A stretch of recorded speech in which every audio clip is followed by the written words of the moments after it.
Hey guys, and welcome back to another episode of the most observed crimes in Greece. People in the society always tell you that your family is the only people that you can count on, your safety net, people you can trust. After all, that's a whole lot of bullshit, because if we take it historically, the most crime cases have to do with families. Of course, there are passion crimes, but there are also family crimes, which in the end teaches you that you can't trust your family. After all, maybe not everyone in your family, we can't be generic, there are some trustworthy people in the end, but I'm just saying that your family isn't your safety net. And in the case we're gonna talk about today, we go back in December of 1993, and to be more specific, the 31st of December, one day before the new year, and we go back to the village of Ermioni, where a 6-year-old goes missing, little Nicholas. One evening, he never came home, or he did, but someone made sure to make it seem like he disappeared. There were a lot of rumors, and no one wanted to believe the truth about what exactly happened that night. But before we go into depth about what happened that night, let's talk a little bit about the family. We have Manolis and Douris, who are the parents of the 6-year-old Nicholas. Nicholas also had 6 other siblings. They were a large family and they lived in the village of Ermioni. On the evening of the 31st,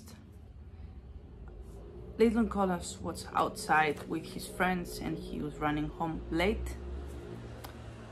He made it home, but the father and everyone else didn't see him there, apparently. And they called the police to inform them about a missing person. And then the search started. The family of the child was involved in the search as well. They were looking and looking and looking.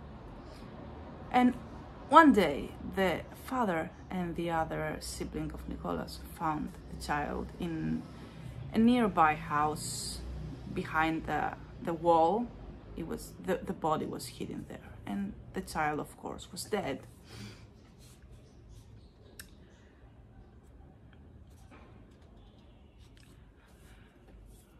Of course, the body was taken for a medical report, and the cause of death was suffocation. Someone had put their hand over the child's nose and mouth to keep them from breathing. But that's not the worst part about this story. Other than the child having been suffocated, the child was also raped. A 6-year-old child was raped and suffocated and then thrown. The family was being very public with their mourning. They came on TV and were like, "We have to find the killer. I will kill whoever did that." They were crying and they were really vocal with their emotions. After all, they had just found out that their 6-year-old was murdered that way. The father was the one that was most passionate with his feelings. He was crying non-stop. He was making threats to the person that killed his son.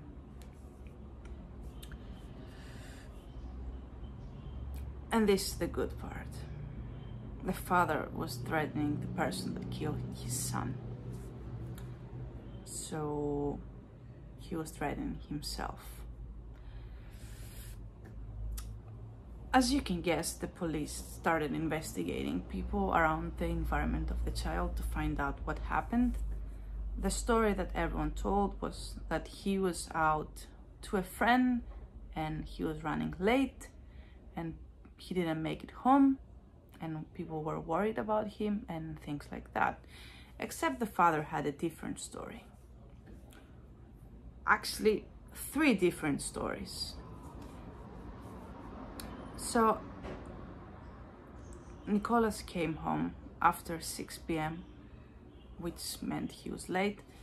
The father was waiting for him, and he took his belt and took him to the attic, in a way, where it was also where he kept his tools for work. He took him to the attic and started hitting him with the belt, and then he placed him on one of the shelves, took off his clothes and raped him while keeping his mouth shut to keep the boy from screaming from the pain, because he was 6 years old. There was 0 experience, it was just a child.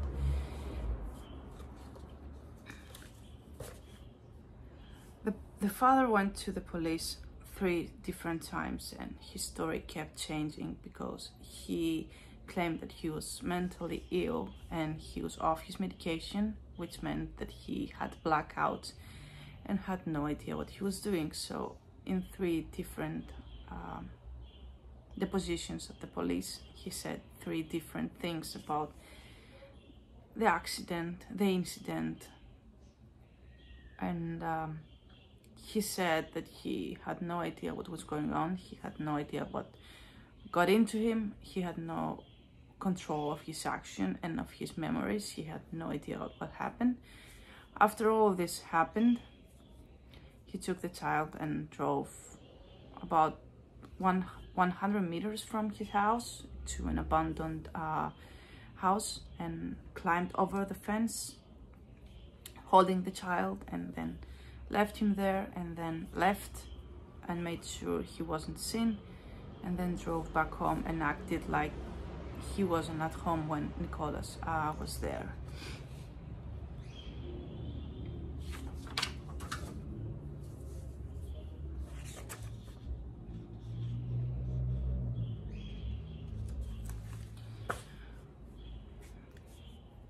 It was a small society, so something like that happening made the news everywhere, and everyone was calling the father a monster and wanted the worst of punishment for him. Some even with the death penalty, which wasn't a penalty that was possible because it wasn't allowed anymore. After admitting that he was guilty, then he said that he had no idea what he was admitting to and that he was innocent. And then he came back and said that if I did this, then I must be punished.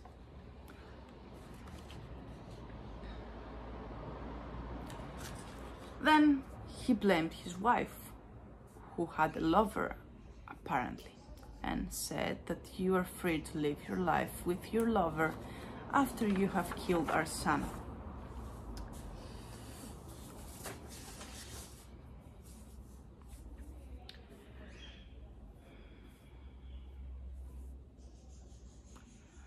There were a lot of findings at the body of the child. In the back, some hair was found from a male geniticial, and they did some DNA tests on the hair, and it didn't match the one from his father, but that wasn't enough to actually say that he was innocent.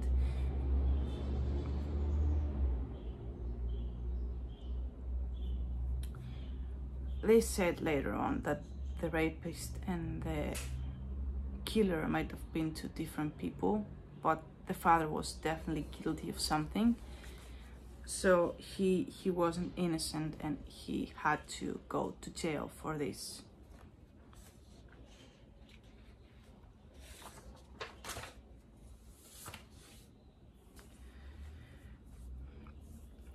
As you know, people in prisons don't like anyone that has committed a crime against a child. So when Manolis Douris went to prison, the people there treated him accordingly.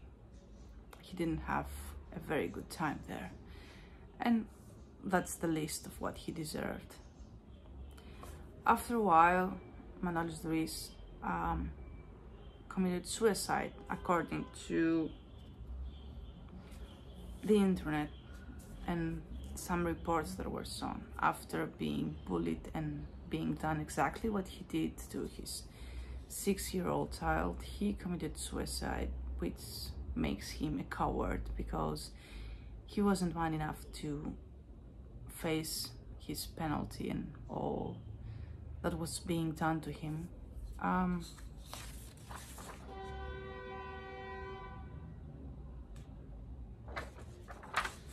Before we wrap this up, after his suicide was made known to the public, a lot of questions started being thrown around. Did he kill himself because he couldn't handle the punishment from his cellmates? Did he kill himself from the guilt of committing the crime? Or did he kill himself because he was